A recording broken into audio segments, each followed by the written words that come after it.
Magandang araw po sa ating lahat. Ngayon po, ang aking tatalakayin ay patungkol sa verse na ikalawang Korinto 9:7. Ito pong verse na to, madalas po itong ginagamit o kinukunik nila sa pag-iika po doon sa Malakias 3:10. Sinasabi nila ng ibang mga mananampalataya o naniniwala na yung daw ikalawang Korinto 9:7 ay patungkol sa ikapo. Kinukunik nila doon sa Malakias 3:10. So basahin po muna natin kung ito po talaga ay patungkol din po sa ikapo talaga. So tingnan po natin sa ikalawang Korinto 9:7.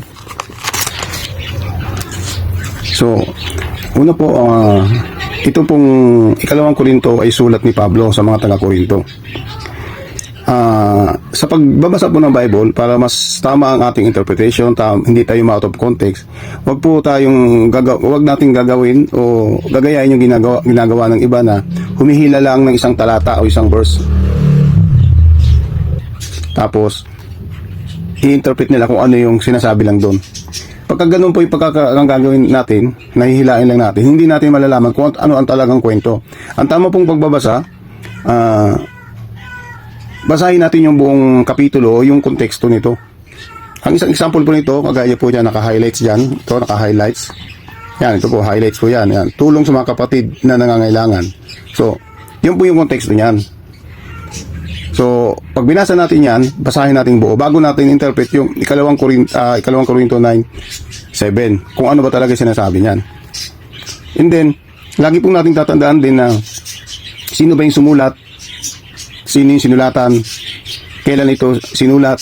Ganun po yung tamang uunawa ng Biblia pag binabasa natin. Huwag tayong basta-basta lang kumukuha lang ng isang talata, buong konteksto.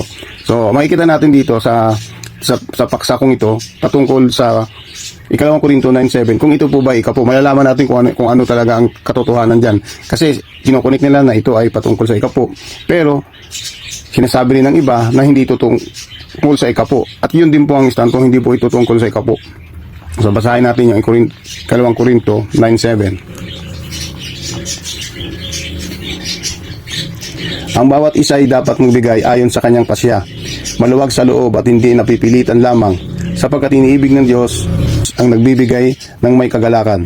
So, ito pong talatang ito, ikinukunik nila na ayan, sa atin daw, pag bibigyan ko po ng example, paano nila kinukunik sa ikapo. Babasahin nila yung Malakias 3:10 na sinasabi doon na dalhin ninyong buong yung ikasampung bahagi, tapos sasabihin nila, dalhin doon natin ikapo, tapos sasabihin nila yung ikalawang Korinto. Kaya sabi sa ikalawang Korinto 9:7, babanatan nilang babanggitin to. Ikukunik nila yon. Kayo na nakikinig, akala ninyo tama, pero yun po ay mali. Iba po kasi yung pinag-uusapan sa Malakias, iba rin yung pinag-uusapan dito sa ikalawang Korinto. Yun sa Malakias po, ang pinag-uusapan doon ay patungkol sa ikapo ng Israel. Ang sinasabi naman dito sa ikalawang Korinto 9:7 ay patungkol sa pagbibigay ng tulong sa mga kapatid. So binasa natin, di ba? Magbigay daw tayo ng maluwag sa ating puso. O ngayon, ano po bang yung po ba talaga sinasabi? Hindi, ikaw po yan. O di basahin natin po ng buo. Simulan natin siya mula 9 hanggang makarating tayo sa 7. So basahin po natin. Hindi na kailangan sumulat pa ako sa inyo tungkol sa pagtulong sa mga kapatid sa iglesia. Alam kong handa na kayong tumulong, kaya't ipinagmamalaki ko kayo sa mga taga-Macedonia. Ang sabi ko ay handa na kayong mga taga-Akaya noon pang nakaraang taon, at dahil dito lalo silang sumigla sa pagtulong. Kaya pinapunta ko riyan ang mga kapatid na ito upang mapatunayang tama ang aming pagmamalaki tungkol sa inyo. At nang ay handa na ninyo ang inyong tulong, gaya ng mga sinasabi, kung may taga Macedonia na sumama sa akin at makita nilang hindi pala kayo handa, baka mapahiya ako at pati kayo. Kaya pinakikiusapan ko ang mga kapatid na mauna riyan upang maihanda ang tulong na ipinangako ninyo. Sa gayon, makikita na talagang kusang loob ang pagbibigay ninyo at hindi sa pilitan.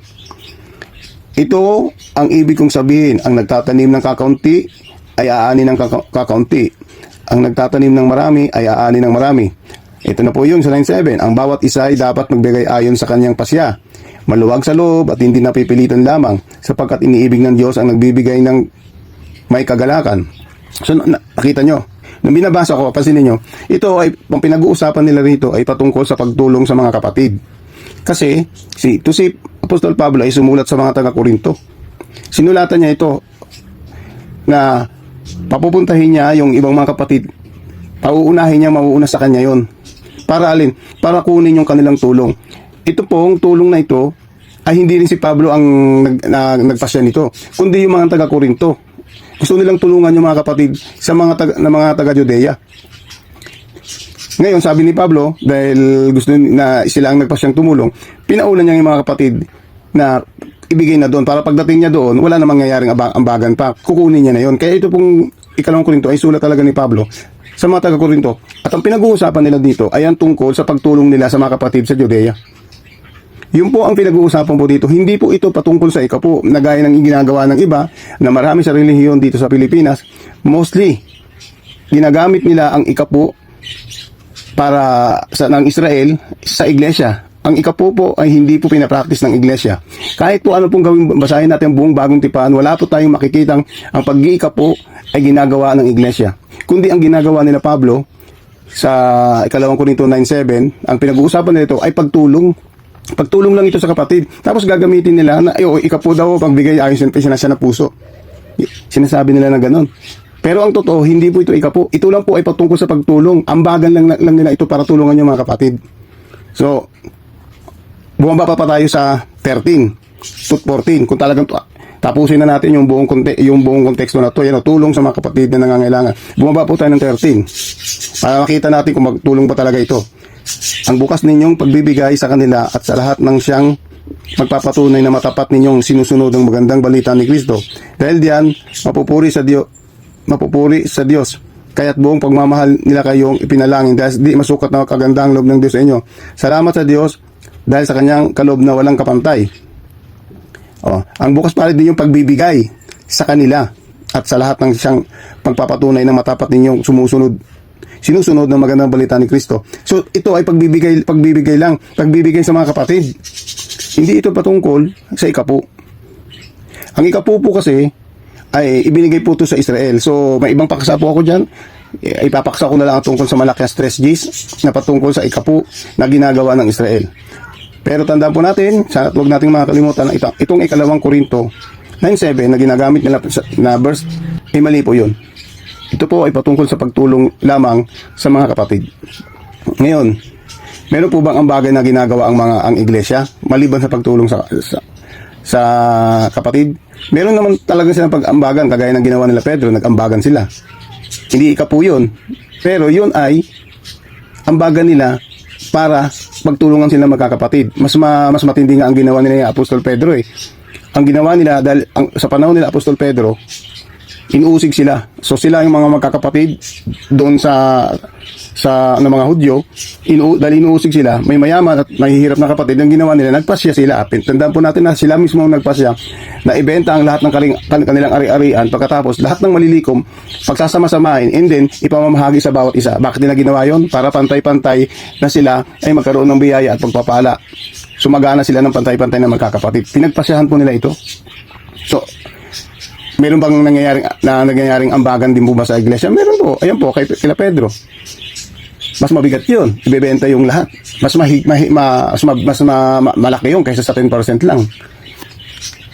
Yung kila Pablo, ang kanilang pinag-aambagan naman, nag-aambagan lang sila kung ano yung pasya ng puso para naman sa pagtulong. So meron silang pinagpapasyahan, kung meron silang pinagkakagastusan, ay pinag-uusapan lamang nila at pinagtutulong-tulungan. Wala pong ikapong ginagawa ang iglesia.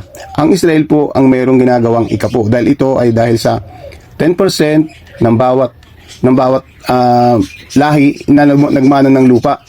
Si Levi, so medyo background na ng konti ron para medyo may alam kayo kung ano ba sinasabi nun sa Malakias 3:10. Itong si Levi ay maglilingkod lamang sa templo. Wala siyang mamanahing lupa mula sa kanyang ama. Ngayon, lahat ng mga magiging anak ni Levi, lahat sa templo. Wala silang income. Pero ang ginawa ngayon, lahat naman ng 11 kapatid, lahat ng nagmana ng mga kapatid na yan, na bawat 10% na kanilang kinikita sa kanilang mga lupa o bukirin na kanilang minana, ibibigay nila yun sa templo para kay Levi o sa mga lahi ni Levi. So kaya nagkaroon po ng 10%. Pero pinapasunod yan sa panahon natin ngayon sa iglesia. Na hindi naman iyan ibinigay sa iglesia, kundi doon lamang sa Israel ito ginagawa dahil meron siyang 10%. Ngayon, kung susundin po ito ngayon, sa panahon natin ngayon, sa iglesia, hindi rin po eksaktong 10% po yan. Kasi, umaabot po ito halos ng 22 to 23%. Bakit? Dahil iba-iba pong ikapu yan.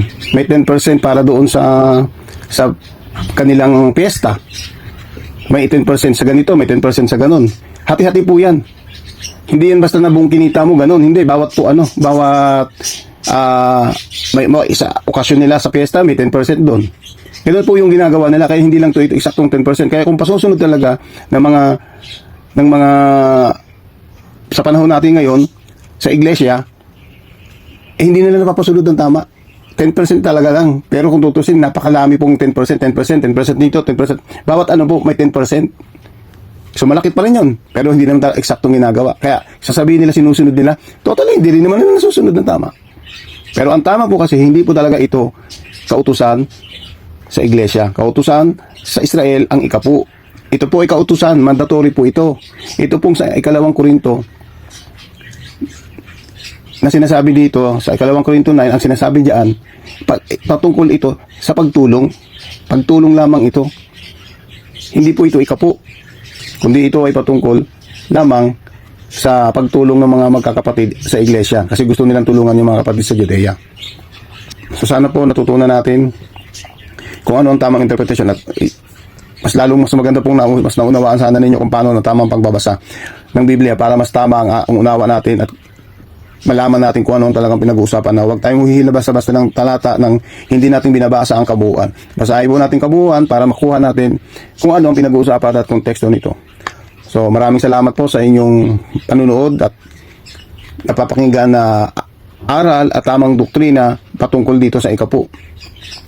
Maraming salamat po sa inyo at God bless po always sa ating lahat.